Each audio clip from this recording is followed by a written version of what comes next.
Doctor Ambedkar दो बातें कहते हैं।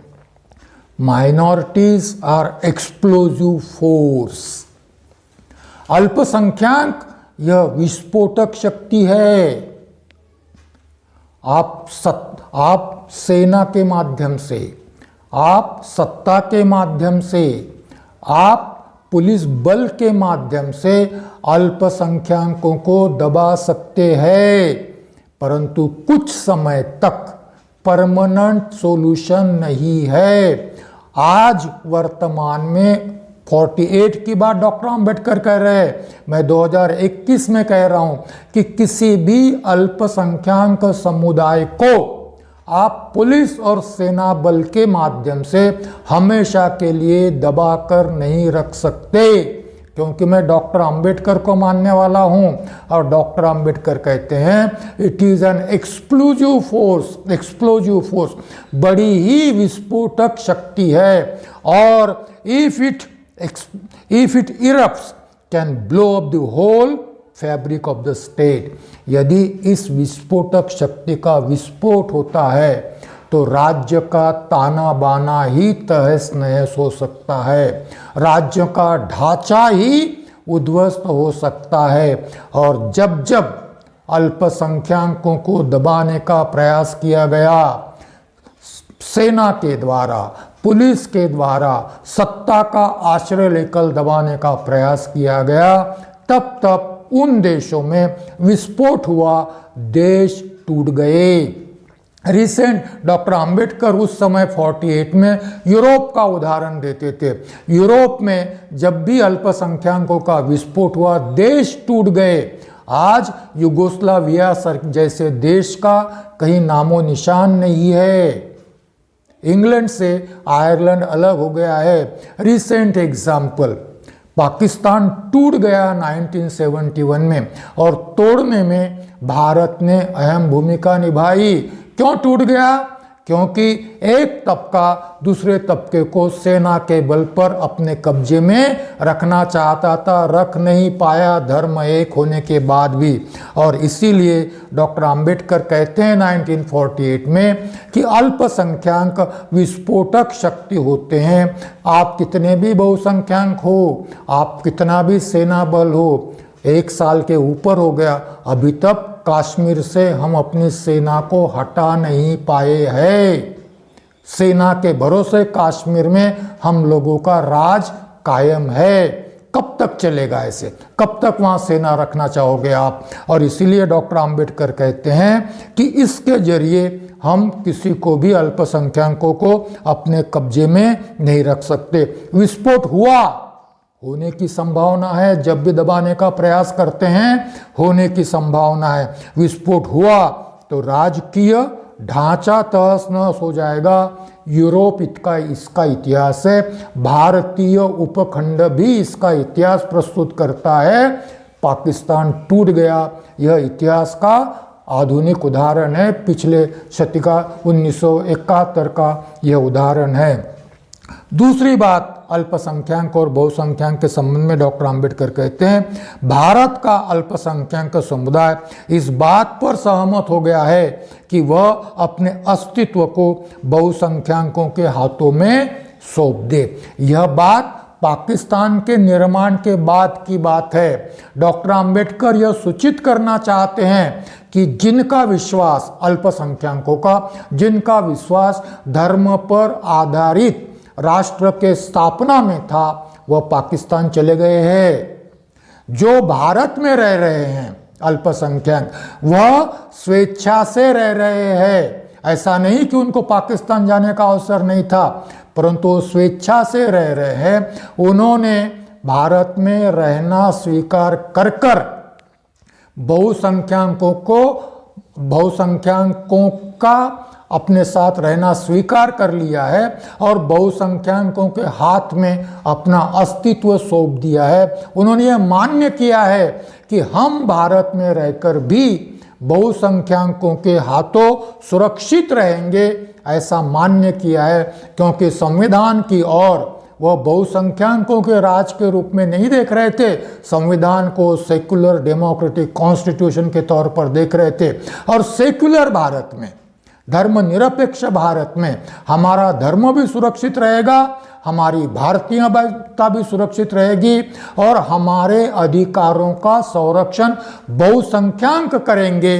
इसीलिए उन्होंने भारत में रहना पसंद किया और अपना भवितव्य उन्होंने अल्पसंख्यक बहुसंख्यकों के हाथों में सौंप दिया है। इसके लिए डॉक्टर अंबेडकर एक बड़ा ही सटीक उदाहरण देते हैं। आयरलैंड के विभाजन को रोकने के लिए बातचीत चल रही थी। आयरलैंड का विभाजन उत्तरी आयरलैंड और दक्षिणी आयरलैंड ऐसा हो गया।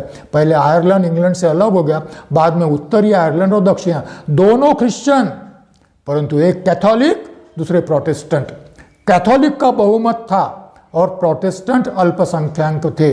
प्रोटेस्टेंट अल्पसंख्यक होने के बावजूद प्रोटेस्टेंट आयरलैंड का विभाजन चाहते थे, परंतु कैथोलिक जो थे, उनके नेता जो थे, वह नेता आयरलैंड का विभाजन न हो इसके लिए बातचीत कर रहे थे। और कैथोलिक जो नेता थे, आयरलैंड अखंड रहे ऐसी बात कर रहे थे, उसका नाम था रेडमंड। और रेडमंड और प्रोटेस्टेंट अल्पसंख्यक जो थे, उसका नाम, उनके नेता का नाम था Carson. Redmond said to Carson, ask any safeguards for the Protestant minority but let us have a united Ireland.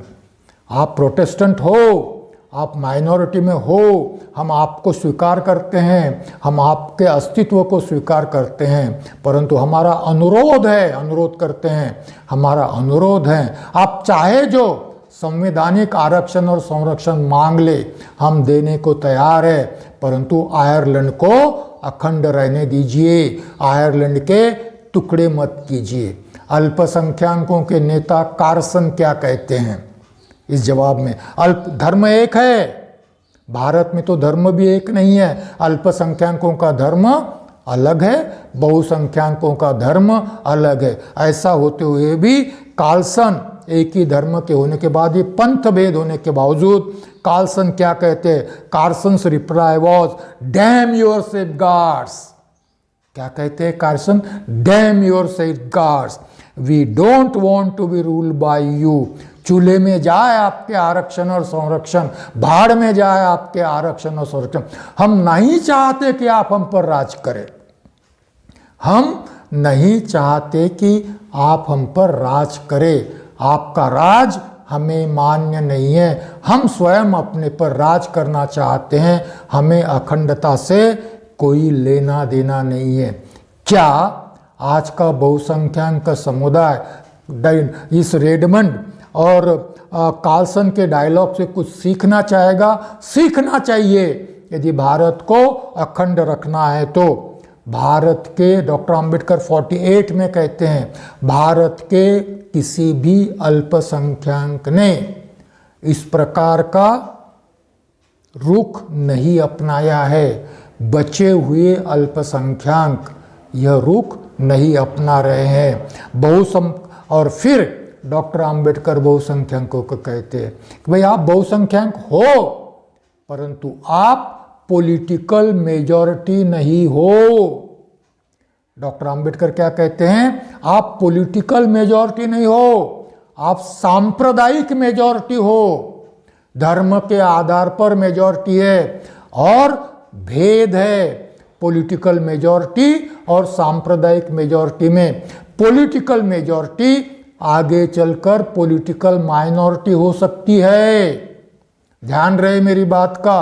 Political majority आगे चलकर पॉलिटिकल माइनॉरिटी बन सकती है, परंतु जब सांप्रदायिक या रिलीजियस मेजॉरिटी हो, वह परमानेंट मेजॉरिटी होती है, वह कभी भी माइनॉरिटी नहीं बनती।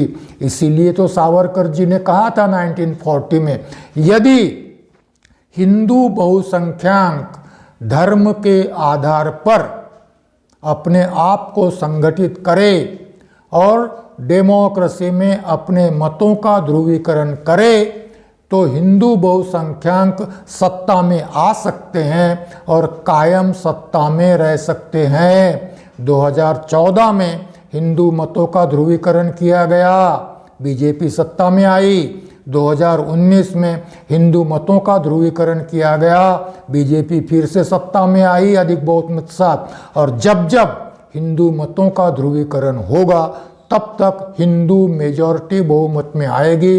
यह पॉलिटिकल मेजॉरिटी नहीं है, इसको सांप्रदायिक बहुमत कहा जाता है।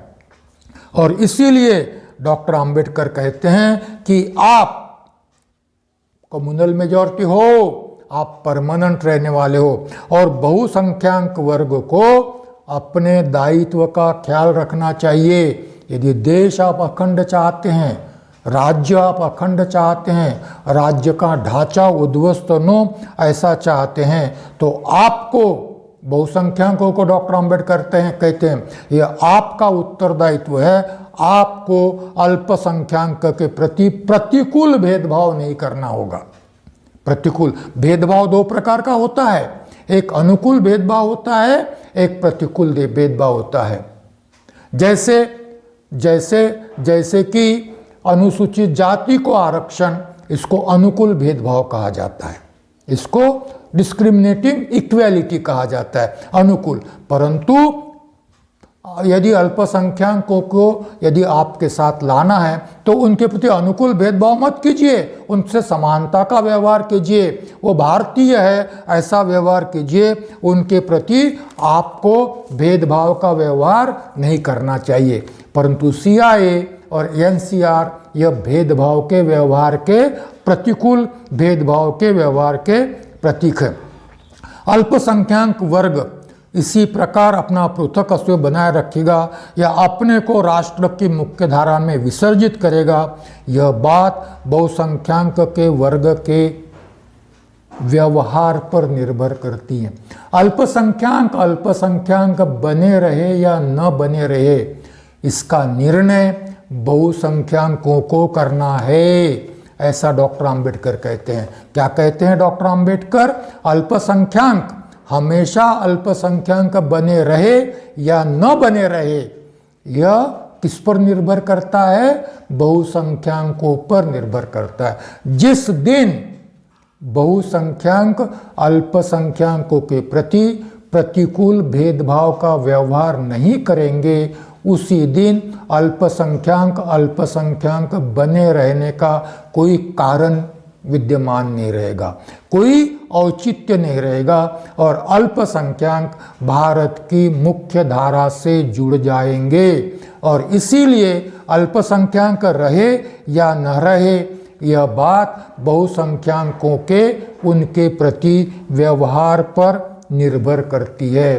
परंतु वर्तमान बहुसंख्यक जो है वह डॉक्टर BR अम्बेडकर की इस बात को नहीं मानना चाहता। इसीलिए उत्तर प्रदेश, मध्य प्रदेश, उत्तरांचल, हरियाणा और कर्नाटक, ये राज्य के नाम क्यों ले रहा हूँ मैं? यह राज्य सारे BJP शासित राज्य है, जहाँ लव जिहाद के कानून बनाए जा रहे हैं।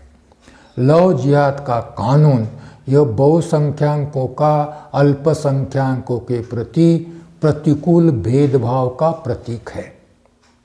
लव जिहाद के कानून यह बहुसंख्यकों का अल्पसंख्यकों के प्रति प्रतिकूल भेदभाव का प्रतीक है। और इसके चलते फिर भी यदि बहुसंख्यक चाहते हैं कि अल्पसंख्यकों को भारत के समाज के मुख्य धारा में लाए, जो कभी भी संभव नहीं है। सारे ही इंटेलेक्चुअल्स, सर्वोच्च न्यायालय नहीं परंतु इलाहाबाद हाई कोर्ट ने बार बार जब भी इस कानून को चुनौती दी गई यूपी में, ये कहा है कि शादी ब्याह ये प्रौढ़ व्यक्ति का, 18 साल के व्यक्ति का अपना स्वयं का निर्णय है, इसको धर्म से नहीं जोड़ा जाना चाहिए और राज्य को इसमें हस्तक्षेप नहीं करना चाहिए। इलाहाबाद हाई कोर्ट के इस संबंध में 3-4 निर्णय आने के पश्चात भी उत्तर प्रदेश की सरकार इस कानून को लागू करने के लिए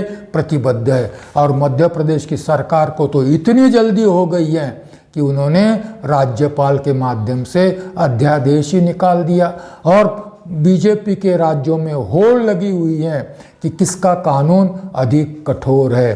तो इसके चलते अल्पसंख्यक ही बने रहेंगे। और इस प्रकार से इस प्रकार से डॉक्टर अंबेडकर बहुसंख्यकों को, जो कम्युनल मेजॉरिटी है, उनको यह आह्वान करते हैं कि राज्य का ढांचा उद्ध्वस्त न हो, राज्य कायम रहे, शांतता, सुव्यवस्था और गुड गवर्नेंस, सुशासन के लिए राज्य संचालित हो। इसके लिए बहुसंख्यकों ने अल्पसंख्यकों के प्रति प्रतिकूल भेदभाव की नीति का त्याग करना चाहिए, अन्यथा अल्पसंख्यक यह विस्फोटक शक्ति हैं, राज्य का ढांचा तहस नहस कर सकती हैं। उम्मीद करता हूँ कि सुनने वाले इससे कुछ सीखेंगे 21वें शती ने। दूसरी आलोचना थी मौलिक अधिकारों के अध्याय में के संबंध में। संविधान के अध्याय क्रमांक 3, जिसका उपशीर्षक है फंडामेंटल राइट्स, फंडामेंटल राइट्स के अध्याय के संबंध में आलोचना की गई और आलोचना का आधार यह था कि प्रस्तावित संविधान में अध्याय 3 में जो फंडामेंटल राइट्स, मौलिक अधिकार रखे गए हैं, उनके साथ साथ प्रस्तावित संविधान में प्रतिबंध भी लगाए गए हैं। और आलोचकों की मान्यता यह है कि जब मौलिक अधिकारों के साथ प्रतिबंध लगाए जाते हैं तो मौलिक अधिकारों का कोई औचित्य नहीं रहता, मौलिक अधिकार वास्तविक नहीं होते, मौलिक अधिकार प्रतिबंध शून्य होने चाहिए, मौलिक अधिकारों का कोई मूल्य हो, ऐसा यदि प्रस्तावित संविधान को लगता है तो उन्होंने मौलिक अधिकारों को प्रतिबंध शून्य बनाना चाहिए, मौलिक अधिकारों पर किसी भी प्रकार का प्रतिबंध नहीं लगाना चाहिए। विदाउट एनी रिस्ट्रिक्शंस जब तक फंडामेंटल राइट्स नहीं रखे जाएंगे तब तक उनका कोई मूल्य नहीं होगा, ऐसी आलोचकों की धारणा थी। और उसके लिए आलोचकों ने अमेरिका के बिल्स ऑफ राइट्स का उदाहरण दिया। Bill of rights, bill of rights मतलब अमेरिका के संविधान में बिल ऑफ राइट्स के नाम से अमेरिकी लोगों को जो फंडामेंटल राइट्स दिए गए हैं उसको बिल ऑफ राइट्स कहते हैं। और बिल ऑफ राइट्स में जब शुरू में ड्राफ्ट किए गए तब मौलिक अधिकारों पर कोई भी प्रतिबंध नहीं था, मौलिक अधिकार अप्रतिबंध थे। और इसीलिए आलोचकों की मान्यता थी कि यह वास्तव में मौलिक अधिकार है और इसी प्रकार के बिना किसी प्रतिबंध के भारत के प्रस्तावित संविधान में भी मौलिक अधिकारों को रखना चाहिए। डॉक्टर अंबेडकर इस आलोचना का जवाब देते समय कहते हैं कि सारी आलोचना मिथ्या धारणा पर आधारित है, सारी आलोचना मिथ्या धारणा पर आधारित है, इस आलोचना का कोई भी वास्तविक आधार नहीं है। और इस अपने विधान के स्पष्टीकरण के लिए, इस अपने विधान की पुष्टि के लिए डॉक्टर अंबेडकर आगे कहते हैं, मौलिक अधिकार संविधान द्वारा मान्य अधिकार है, मौलिक अधिकार विधान द्वारा मान्य अधिकार है। जब विधान किसी अधिकार को या किन्हीं अधिकार को मान्यता देता है तो संविधान राज्य को भी यह अधिकार दे सकता है कि जरूरत के अनुसार, आवश्यकताओं के अनुसार उन पर कुछ निर्बंध, कुछ प्रतिबंध भी लगाए। अधिकार स्थगित करने की बात नहीं की जा रही है, अधिकारों को निकालने की बात नहीं की जा रही है, अधिकारों को नकारने की बात नहीं की जा रही है, परंतु अधिकारों पर इतने प्रतिबंध हो कि अनिर्बंध अधिकार के चलते यदि समाज में शांतता, व्यवस्था, कानून का राज बाधित होता है तो कुछ प्रतिबंध उस पर लगाने चाहिए। और संविधान जब इस प्रकार के अधिकारों को मान्यता देता है तो संविधान इस प्रकार के अधिकारों पर निर्बंध लगाने का अधिकार भी राज्य को दे सकता है। अमेरिका में मौलिक अधिकार अबाध है, यह कहना गलत है। डॉक्टर अंबेडकर कहते हैं कि आलोचकों ने कहा है बिल ऑफ राइट्स के अंतर्गत अमेरिका में दिए गए अधिकार अबाध अधिकार है, परंतु डॉक्टर अंबेडकर कहते हैं कि यह कहना गलत है। वहाँ भी आगे चलकर परिस्थितिवश जब भी परिस्थिति निर्माण हुई सर्वोच्च न्यायालय ने बिल ऑफ राइट्स में दिए गए अधिकारों पर, मौलिक अधिकारों पर प्रतिबंध लगाए हैं। और डॉक्टर अंबेडकर कहते हैं कि इसके मैं अनेक उदाहरण आपको दे सकता हूं। और इसी के आधार पर डॉक्टर अंबेडकर कहते हैं बिल ऑफ राइट्स के समय थे, परंतु बाद में सर्वोच्च न्यायालय द्वारा उन पर कई प्रतिबंध लगाए गए हैं। अमेरिकी संविधान में आरंभ में मौलिक अधिकार दिए गए थे, वह अवश्य ही अबाध थे, परंतु सर्वोच्च न्यायालय के निर्णयों के पश्चात कांग्रेस मतलब वहां की पार्लियामेंट, कांग्रेस मतलब वहां का, उसको कांग्रेस कहते हैं, वहां की पार्लियामेंट का निचला सभागृह जो लोक प्रतिनिधि होते हैं।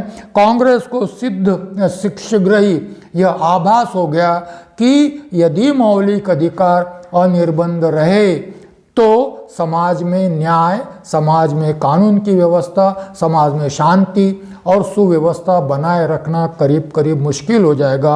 इसलिए बाद में आगे चलकर कांग्रेस ने इन मौलिक अधिकारों पर प्रतिबंध लगाना आवश्यक समझा और इसीलिए आज अमेरिका में 1948 आज अमेरिका में यह मौलिक अधिकार अनिर्बंध नहीं है।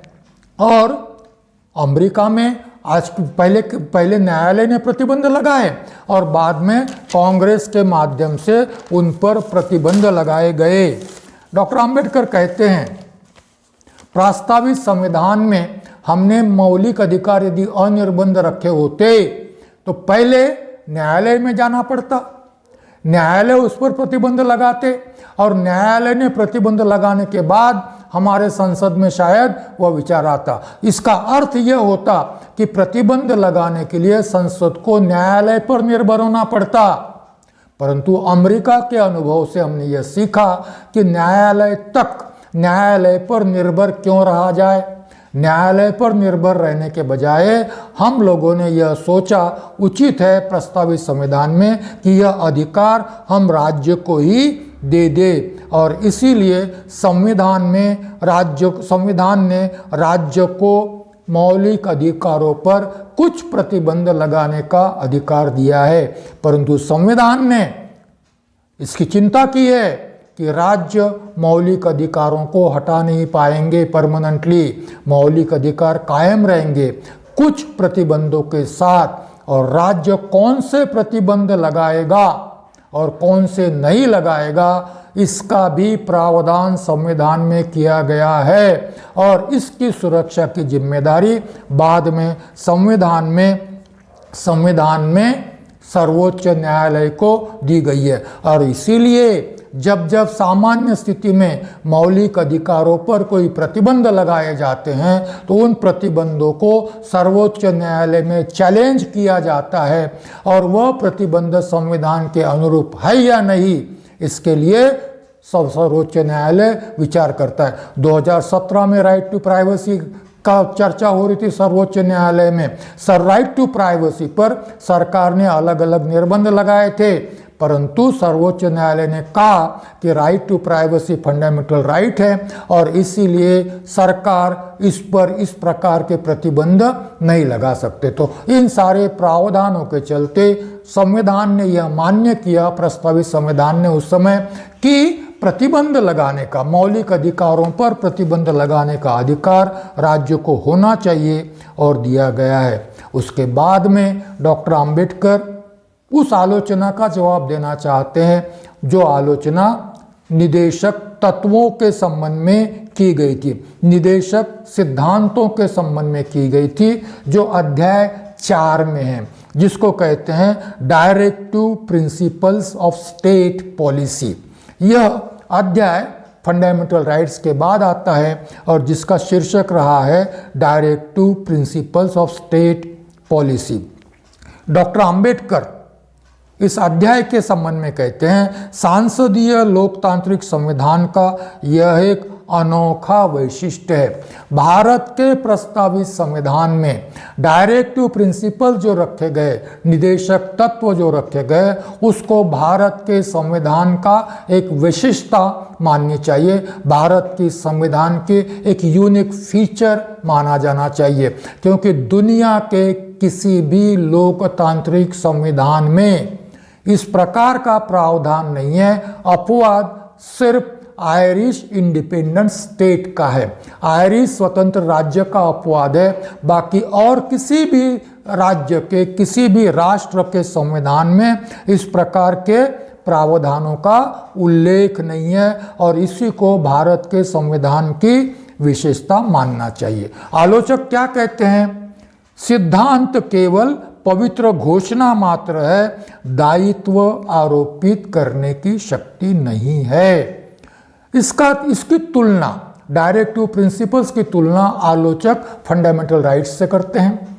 फंडामेंटल राइट्स लागू करने के लिए सर्वोच्च न्यायालय को अधिकार दिए गए। लोग, यदि राज्य फंडामेंटल राइट्स पर अतिक्रमण करता है तो लोग सर्वोच्च न्यायालय, उच्च न्यायालय में जाकर अपने अधिकारों को सुरक्षित रख सकते हैं। इसको कहते हैं कानून की शक्ति, अधिकारों के पीछे कानून की शक्ति। परंतु यदि राज्य इन प्रिंसिपल्स का, डायरेक्टिव प्रिंसिपल्स का पालन नहीं करता तो नागरिकों को न्यायालय में जाने का अधिकार नहीं है उनको लागू करने के लिए। इसलिए आलोचकों की मान्यता है कि इस पर कोई दायित्व आरोपित करने की शक्ति नहीं है, कहीं नहीं जा सकते, और इसीलिए यह सिर्फ पवित्र घोषणा है, यह कभी भी लागू नहीं होगी। डॉक्टर अंबेडकर इस आलोचना का जवाब देते हुए कहते हैं, आलोचना व्यर्थ एवं अनावश्यक है।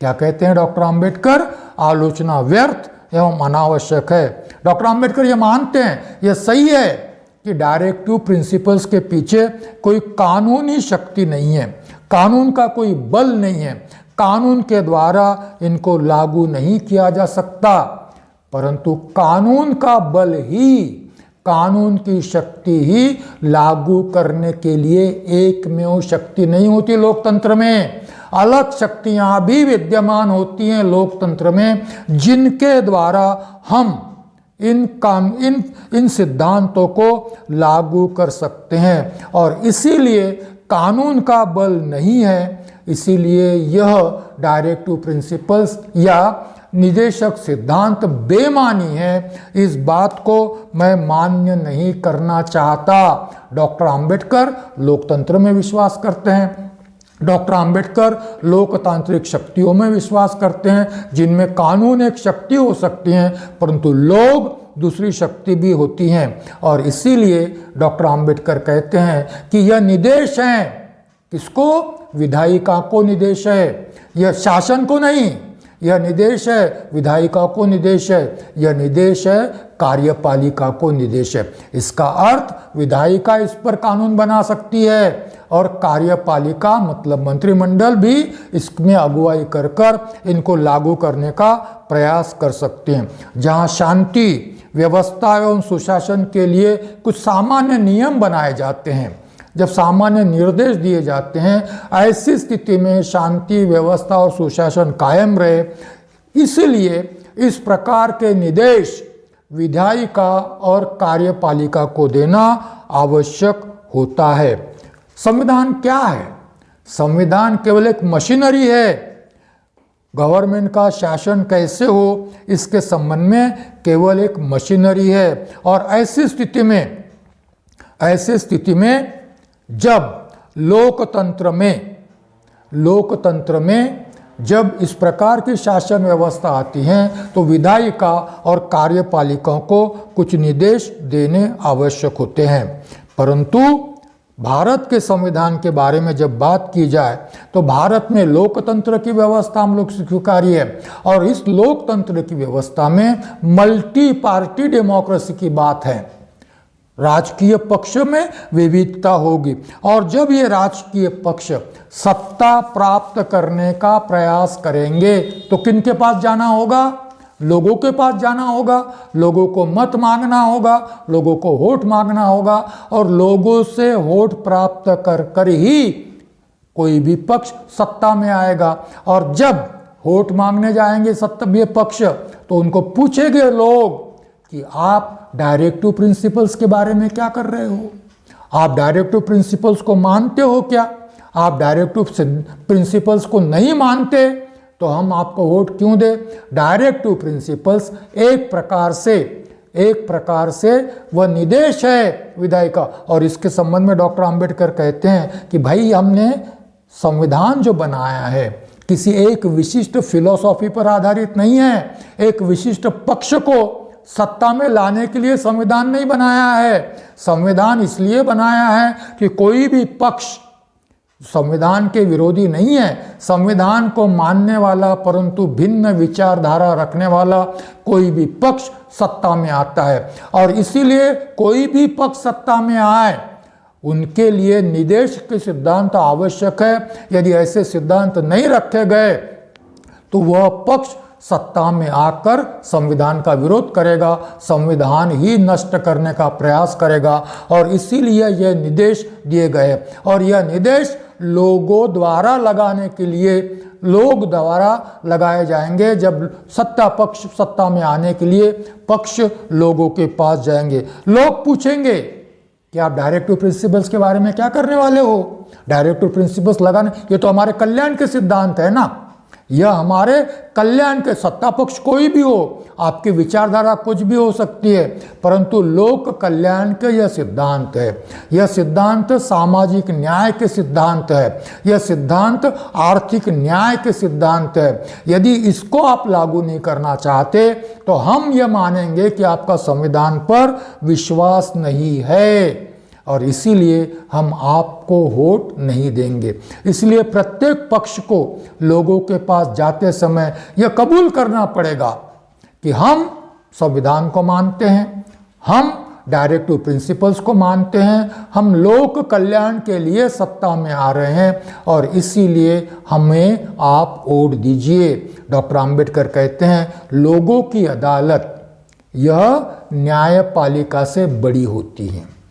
इसके पीछे न्यायपालिका का बल नहीं है, इनके पीछे कानून का बल नहीं है, परंतु निश्चित है इनके पीछे लोक अदालत का बल है। और लोक अदालत में जवाब देना होगा राजकीय पक्ष को, प्रतिनिधि को, और उनके माध्यम से यह डायरेक्टिव प्रिंसिपल्स लगाए जाने की संभावना बनी रहेगी और इसीलिए इनका महत्व है। डॉक्टर बी आर अम्बेडकर ने इसके माध्यम से 3 बातों का जिक्र किया है इस व्याख्यान में। हमने एक तो अल्पसंख्याकों के प्रति संरक्षण की बात कही है, दूसरे फंडामेंटल राइट्स के अनिर्बंधता के संबंध में डॉक्टर अंबेडकर का क्या विचार था और डायरेक्टिव प्रिंसिपल्स संविधान में क्यों रखे गए हैं इसका उल्लेख डॉक्टर अंबेडकर ने अपने भाषण में किया है। इस पर डॉक्टर बी आर अम्बेडकर द्वारा संविधान के मसौदे के प्रस्तुति के समय जो भाषण किया गया था उस भाषण पर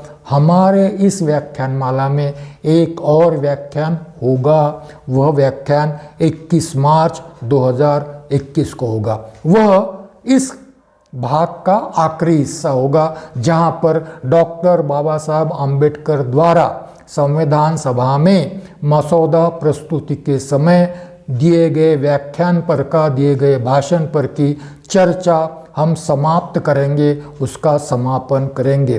फिर मिलेंगे अगले रविवार 21 मार्च 2021 को डॉक्टर बी आर अम्बेडकर के भाषण के आखिरी हिस्से पर चर्चा के लिए। तब तक के लिए आज्ञा दीजिए। फिर से एक बार आप लोगों को साधुवाद, आप लोगों का अभिवादन, आप लोगों को मंगल कामना। देखते रहिए मैत्री इंडिया चैनल और सकारात्मक, नकारात्मक, टीकात्मक, आलोचनात्मक प्रतिसाद देते रहिए।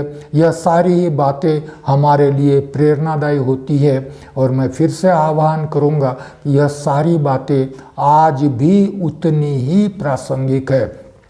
इनको समझना है, इनको जानना है, तो जो भी बुद्धिमान लोग हैं, जो भी बुद्धिवंत है, जो भी इंटेलेक्चुअल्स है, जो समझना चाहते हैं, जानना चाहते हैं और उस पर समाज का प्रबोधन करना चाहते हैं, उन्होंने संविधान सभा डिबेट्स अवश्य पढ़ने चाहिए, जो अंग्रेजी, हिंदी और मराठी में उपलब्ध हैं। और मैं अनुरोध करूंगा जिनको भी डिबेट्स चाहिए वह इस मैत्री इंडिया चैनल के संस्थापक और सर्वेसर्वा माननीय वामन सोमकुंवर जी से संपर्क करें। धन्यवाद।